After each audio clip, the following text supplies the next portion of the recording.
আজকে আমি first time পাবদা মাছের ঝোল রান্না করেছি। কেমন হয়েছে? ভালো হয়েছে খেতে? সত্যি তো? হ্যাঁ, খুব ভালো হয়েছে। এখানে মাও খাচ্ছে। মায়ের থালাটা অনেকটাই ছোট হয়ে গেছে। ও মা, কেমন হয়েছে মা খেতে? ভালো হয়েছে খেতে। দেখো আমার হাতের রান্না খেয়ে আমার বর আর আমার মা কি বললো সেটা তো তোমরা দেখতেই পেলে। চলো এবার কি করে রান্নাটা করলাম সেটাই শেয়ার করি। পাবদা মাছ যেহেতু আমি প্রথমবার রান্না করছিলাম, তাই মা আমাকে বলে দিয়েছিল পাবদা মাছ কিন্তু তেলে পড়লে ভীষণ পরিমাণে ফাটে আর তোর গায়েও ছিটে আসতে পারে।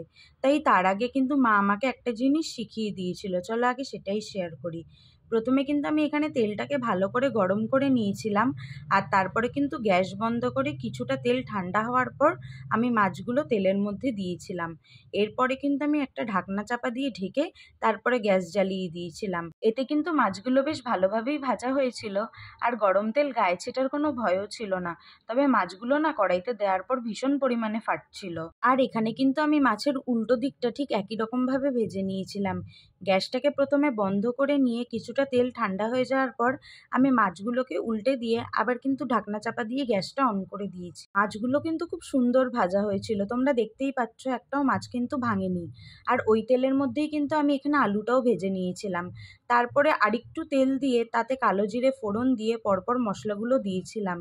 দিয়েছি এখানে 1 চামচ ধনে গুঁড়ো, 1 চামচ জিরে গুঁড়ো, 1 চামচ হলুদ গুঁড়ো, 1 চামচ শুকনো লঙ্কা গুঁড়ো, তারপরে দিয়েছি একটা টমেটো, দিয়েছি 3-4টে কাঁচা লঙ্কা, আর তারপরে কিছুটা পরিমাণ জল দিয়ে মশলাটাকে কিন্তু এখানে আমি ভালো করে কষিয়ে নিয়েছি।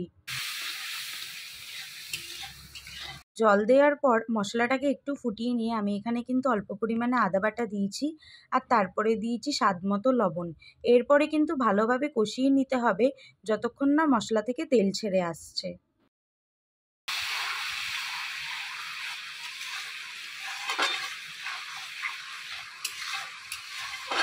মশলা কষানোর মাঝে কিন্তু আমি এখানে আলুটাও দিয়েছিলাম, কারণ আলুটাকে কিন্তু আমি খুব ভালো করে ভাজিনি, জাস্ট হালকা করে একটু ভেজে নিয়েছিলাম। আর আলুটা সিদ্ধ করার জন্যই কিন্তু আমি মশলার মধ্যে দিয়ে ভালো করে আবার মশলাটাকে কষাতে দিয়েছিলাম। আর কিছুক্ষণ আমি কিন্তু ঢাকা চাপা দিয়ে রেখেছিলাম যাতে আলুটা সিদ্ধ হয়ে যায়। আর এখানে মশলার কালারটা দেখতেই পাচ্ছ কত সুন্দর এসছে। আলুটা কিন্তু আরেকটু সিদ্ধ হওয়া বাকি ছিল বলে আমি আবারও ঢাকা চাপা দিয়েছিলাম। আর তারপরে এখানে কালারটা দেখো কত ভালো লাগছে। দেখো দেখতে দেখতে কিন্তু আমার এখানে মশলা কষানোও হয়ে গেছে। এবার আমি যেহেতু পাবদা মাছের পাতলা ঝোল বানাবো বলেছি, তাই এখানে অনেকটা পরিমাণে জল দিয়েছি। তোমরা যদি কম ঝোল খেতে চাও তবে জলের পরিমাণটা কিন্তু কম রাখতে পারো। আর আমি এখানে জলটা দিয়ে কিন্তু ঢাকনা চাপা দিয়ে দিয়েছিলাম। তোমরা চেষ্টা করবে জলটাকে একটু গরম করে দেওয়ার। আমার হাতে যেহেতু সময় ছিল না, তাই আমি তাড়াতাড়ি করে এমনি কাঁচা জলটাই দিয়ে দিয়েছিলাম। আর এখানে কিন্তু দেখো আলুটাও সেদ্ধ হয়ে গেছে। এরপর কিন্তু আমি এক এক করে মাছ ভাজাগুলো ঝোলের মধ্যে দিয়েছি। আর একটা জিনিস খেয়াল রাখতে হবে, মাছ ভাজাগুলো দেওয়ার পর কিন্তু ঝোলটা বেশি ফুটালে চলবে না। এক এক করে মাছগুলো ঝোলে দিয়ে দেওয়ার পর কিন্তু আমি এখানে ঢাকনা চাপা দিয়ে 2 থেকে 3 মিনিট মতো ফুটিয়ে নিয়েছিলাম, কারণ ঝোলে দিয়ে দেওয়ার পর বেশি ফুটালে মাছগুলো ভেঙে যেতে পারে। আর এখানে কিন্তু মাছটা খুব সুন্দরভাবে ফুটে গেছে। আমার কিন্তু এখানে প্রায় রান্নাটা কমপ্লিট।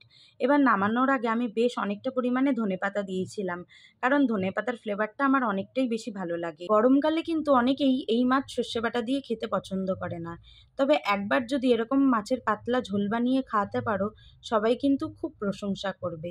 তো আজকের ভিডিওটা যদি ভালো লেগে থাকে অবশ্যই একটা লাইক কমেন্ট শেয়ার করে দিও। টাটা।